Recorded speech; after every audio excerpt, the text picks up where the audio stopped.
नमस्कार, मैं मनीष और आप देख रहे हैं मीडिया दर्शन। बीजेपी के एमएलसी नवल किशोर यादव आज भारतीय बॉल बैडमिंटन महासंघ के राष्ट्रीय अध्यक्ष चुने जाने पर उन्होंने एक कार्यक्रम का आयोजन किया। कार्यक्रम के दौरान जब पत्रकारों ने सवाल किया कि बैडमिंटन का जो स्तर है वो काफ़ी खराब है, इस पर उन्होंने जवाब दिया कि हम लगातार कोशिश में लगे हुए हैं कि किसी तरीके से बैडमिंटन का जो स्तर है वो राष्ट्रीय स्तर पर हो और आने वाले समय में गांव कस्बों से जुड़े जितने भी बच्चे बच्चियां हैं सभी को खेलने का एक मौका मिले, ताकि वो आने वाले समय में देश का नाम और राज्य का नाम रोशन कर सके। आइए सुनते हैं नवल किशोर यादव ने क्या कुछ कहा है।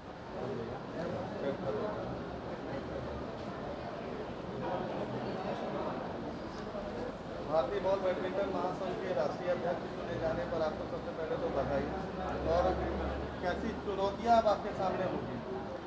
पहले तमाम बॉल बैडमिंटन के खिलाड़ियों, पदाधिकारियों, पत्रकारों, शुभचिंतकों को मैं भारतीय बॉल बैडमिंटन के तरफ से आप तमाम लोगों को मैं हार्दिक अभिनंदन और वंदन करता हूं। देखिए, खेल में चुनौती नहीं होते हैं, जिंदगी में चुनौती होते हैं। जीने वाला हर आदमी को चुनौतियों में ही जीना पड़ता है और बॉल बैडमिंटन को इस राज्य में हम लोगों ने लगभग जिलों में गांव-गांव तक इसको प्रचारित किया है और कैलेंडर के तहत उसका गेम कराया है। उसका परिणाम है कि देश के तमाम राज्यों के अध्यक्षों और सचिवों ने, पदाधिकारियों ने, ये मुझे नहीं बिहार को सौगात दिया है। पहली दफ़ा बिहार के किसी व्यक्ति को देश का अध्यक्ष चुना है। मैं उन लोगों को भी हार्दिक अभिनंदन और वंदन करता हूँ। अभी बॉल बैडमिंटन के अध्यक्ष बनने के बाद मेरी दो प्राथमिकताएं हैं।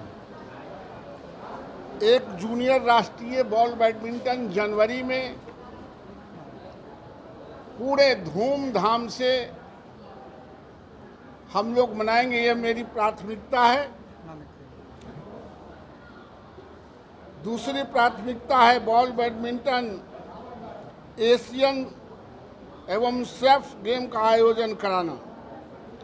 ये दो गेम तत्काल ही हम लोग आयोजन कराएंगे और आप तमाम मीडिया के साथियों से सहयोग लेंगे और बिहार का ही नाम नहीं, देश का नाम रोशन हमारे खिलाड़ी करेंगे।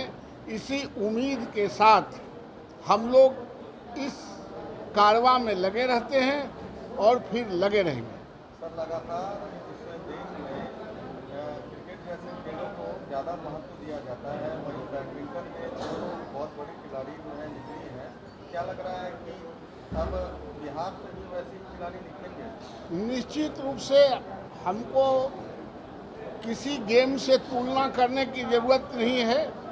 जिसकी जो उपलब्धि है, सबका अलग अलग फंक्शन है। शरीर में आपके उंगली का अलग फंक्शन है, ब्रेन का अलग फंक्शन है, हाथ का अलग फंक्शन है, पैर का अलग फंक्शन है। उसी तरह सोसाइटी में पढ़ाई का अलग फंक्शन है, लड़ाई का अलग फंक्शन है, खिलाई का अलग फंक्शन है, दवाई का अलग फंक्शन है। एक यह भी गेम है और मैं उम्मीद करता हूं कि किसी से अपने देश के और राज्य के स्पोर्ट्स से मुकाबला नहीं करते हुए एक लंबी लकीर खींची जाए बॉल बैडमिंटन में। यह मेरी सोच है। खिलाड़ियों को क्या संदेश देना चाहेंगे सर, नए खिलाड़ियों को? हमारे खिलाड़ी को संदेश देने की ज़रूरत नहीं। हमारी खिलाड़ी स्वयं इतना प्रभुत्व और प्रभावशाली हैं, वो जानते हैं कि दुनिया में अगर पंचम फहराना है, भारत में पंचम फहराना है, राज्य में पंचम फहराना है, तो खेलने के सिवाय दूसरा कोई नहीं रास्ता है। जो खेलता है वही पंचम फहराता है। हमारे बेटे और बेटियां लड़ने के लिए, खेलने के लिए और बिहार के मान सम्मान बढ़ाने के लिए आज तक अथक प्रयास किया है और देश में एक स्थान प्राप्त किया है। अब देश भी पूरे दुनिया में एक स्थान प्राप्त करेगा, यह मेरा समझ है। नवरात्रा को लेकर सर किस तरह से भारत देश को आप लोग देना चाहते हैं सर, क्या मैसेज? फिर से रिपीट कीजिए। नवरात्रि को लेकर सर आज शुरू हो चुका है, 7वां दिन है।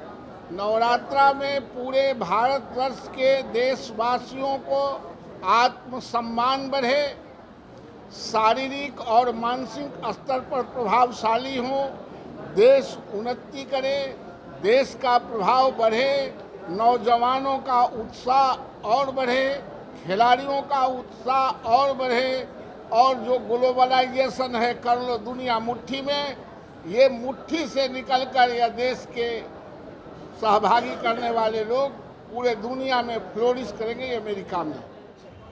तो आपने सुना नवल किशोर यादव सीधे तौर पे ये कहते हुए नजर आ रहे हैं कि हमारा उद्देश्य, हमारा ध्येय है कि बैडमिंटन के जरिए बच्चे जो है देश का नाम रोशन करें, राज्य का नाम रोशन करें, क्योंकि पढ़ाई तो जरूरी है लेकिन साथ ही साथ खेल बहुत जरूरी है, क्योंकि खेल के जरिए ही बच्चे जो है देश का नाम रोशन कर पा रहे हैं। साथ ही साथ खेल जो है हमारे मन मस्तिष्क को जो है उसे भी मजबूत करती है। इस तरह के तमाम अपडेट के लिए देखते रहें मीडिया दर्शन।